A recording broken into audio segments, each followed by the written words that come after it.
کتاب کار عمیق هشدار میده که تو دنیایی که تکنولوژی با سرعت دیوانه‌واری در حال پیشرفته، مهارت تمرکز روی یک کار بدون حواس پرتی و با بازدهی بالا از نون شب واجب‌تره.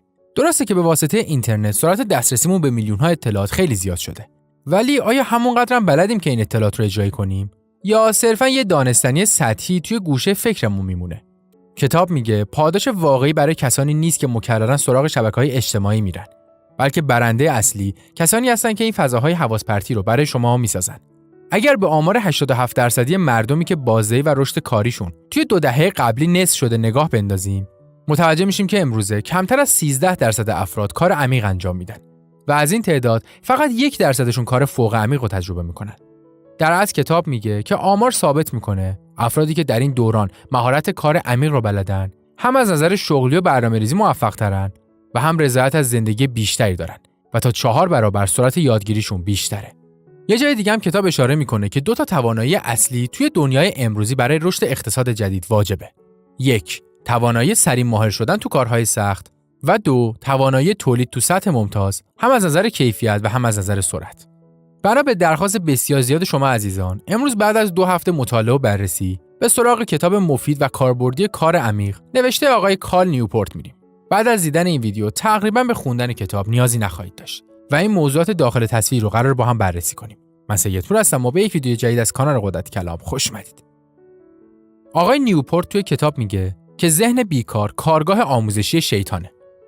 این استعاره رو زمانی بهتر درک میکنیم که گاهی وقتا از سر بیکاری ذهنمون پر شده از افکار الکی و شوم و نگران کننده که اصلا قرار نیست واقعیت داشته باشن.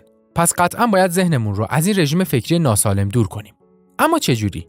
کتاب سعی میکنه 2 نوع کار کردن رو به ما بگه: کار عمیق و کار کم عمق یا سطحی. کار سطحی کارهای غیر شناختی و غیر مهارتی هستند که اغلب نیازی به تمرکز خیلی زیادی هم ندارن و خیلی هم راحت هستن. و در مقابل این ویژگی ها کار عمیق قرار داره.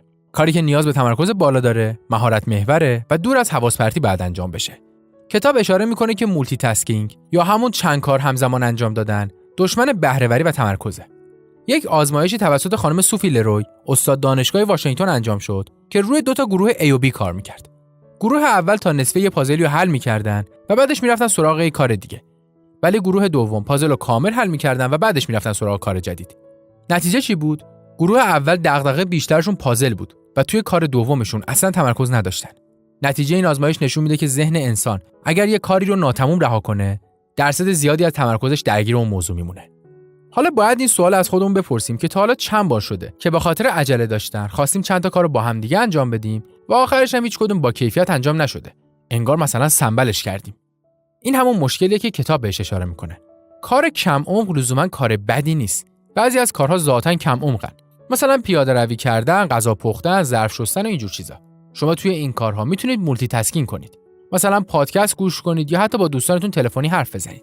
ولی وقتی بحث کارهای وسط میاد که نیازمند تخصص و مهارت بالا هستن، مثل درس خوندن، کدنویسی، ترید کردن، مقاله نوشتن و کلی کار دیگه، باید بتونیم کار عمیق داشته باشیم و برای این کار باید استراتژی‌ها رو درست انجام بدیم. خوشبختانه کتاب دربارش خیلی حرف زده که با هم دیگه دونه دونه بررسیش می‌کنیم. نکته اولی که کتاب دربارش حرف میزنه، مفهوم فلو یا غرقینگی در کاره. این حالت زمانی به وجود میاد که شما جوری درگیر کار هستید که گذر زمان اصلا حس نمی‌کنید. توی این حالت شما نباید تلاش کنید که تمرکز کنید، بلکه باید خودتون رو توی اون کار رها کنید. کتاب میگه هرچه سعی کنید کار بیشتری انجام بدید، عملاً کار کمتری انجام خواهید داد. میدونید فلو مثل خوابیدن میمونه. شما هیچ وقت نمیفهمید کی خوابیدید. دقیقاً تمرکزم اینجوریه. اگر تلاش بکنید که تمرکز رو ببرید بالا، نتیجه عکس میده. اگر میخواید وارد حالت فلو بشید، فقط کافیه که در قدم اول حواس پرتی‌ها رو کم بکنید. شما اگر در طول روز 2 ساعت هم فلو داشته باشید، بازدهیتون توی 1 ماه راحت 3-4 برابر میشه. 4 تا روش رو اینجا کتاب پیشنهاد میده که هر کدوم با شرایط متفاوتیه که شما ببینید کدوم شرایط براتون مناسبه و اون رو انجام بدید. شماره 1. روش راهبان. توی این روش مثل راهب‌ها باید منبع حواس پرتی رو حذف بکنید و خودتون رو ایزوله کنید. شماره 2. روش بایمودال. توی این حالت یک بازه مشخصی برای کار عمیق اختصاص بدید و بقیه کارتون رو مولتی تاسکینگ انجام بدید. شماره 3.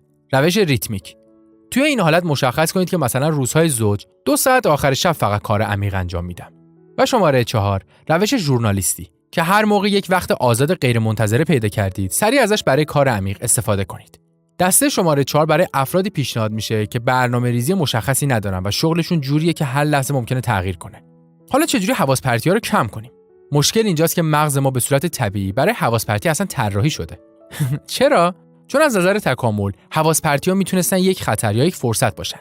ولی یک راه حل خیلی مهمی است به اسم مدیتیشن مولد که کار عمیق رو خیلی بیشتر میکنه.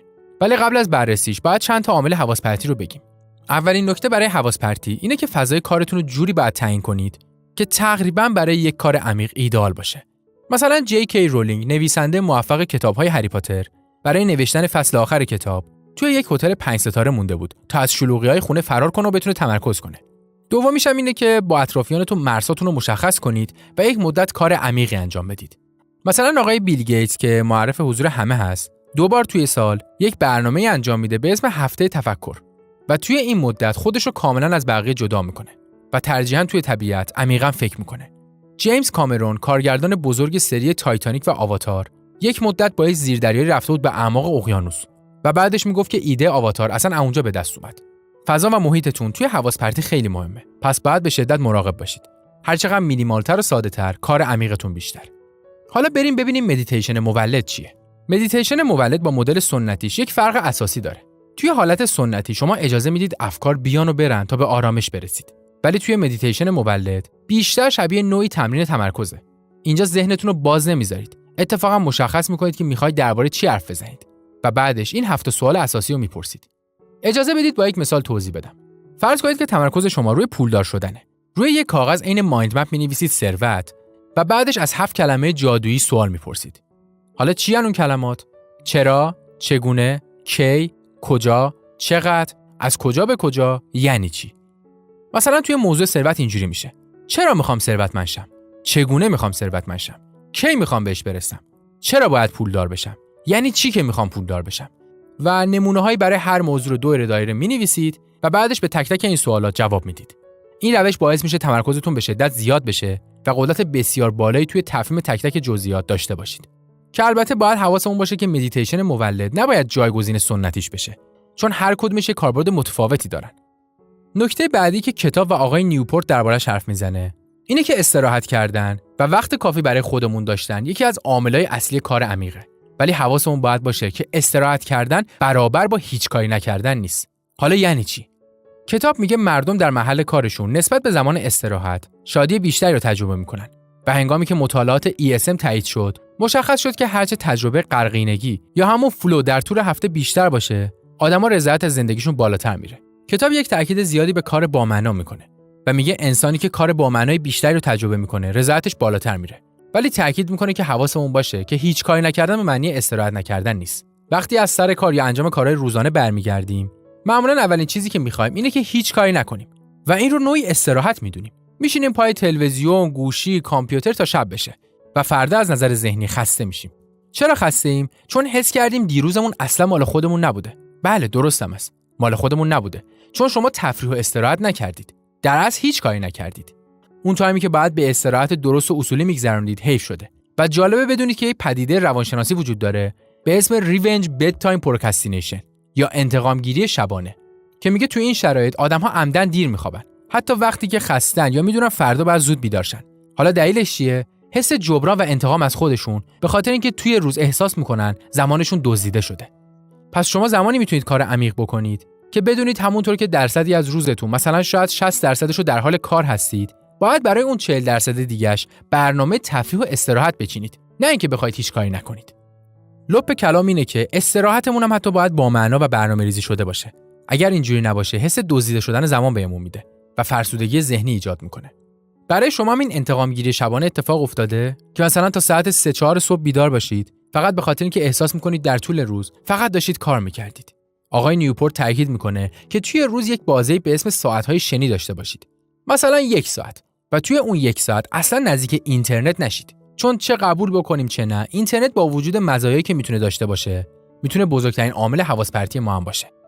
این هم شد مایند مپ و خلاصه و جمع‌بندی این ویدیو. اگر براتون مفید بود، لطفاً لایک و کامنت انگلیسی فراموش نشه. شاید از شما وقتی نگیره، ولی مایه انگیزه و دلگرمی ما برای ادامه دادنه. یوتیوب بازم داره لایک‌ها رو به شدت پاک میکنه. سپاس از اینکه درک میکنید و دلگرمی میدید. زنده باد خردورزی، زنده باد فلسفه، زنده باد انسانیت.